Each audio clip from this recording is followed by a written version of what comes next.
Kokią kondicionavimo sistemą rinktis? Split ar multisplit ir kuo skiriasi?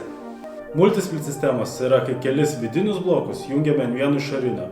Split sistemos yra, kai vienas vidinis priklauso vienam išoriniui. Dabar koks tarp jų skirtumas? Pirmas didelis skirtumas yra efektyvumas. Split sistemos vis dar dirbs efektyviau tiek šildyme, tiek šaldyme nei multisplit sistemos.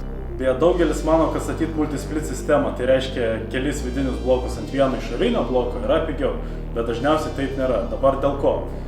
Pats išorinis blokas, jisai sudaro didžiąją dalį visos kainos.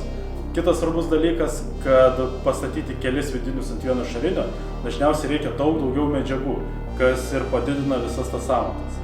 Tuo pačiu būtinai reikia įvertinti, kad statant multisplit sistemą ir jeigu jau yra padarytas remontas, arba reikės štrabuoti sienas ir po to jas remontuoti, arba apsistatyti savo namus vidų arba išorę loveliais, kas tikrai neatrodo labai estetiškai. Finale pasakysiu, kaip mes siūlome savo klientams.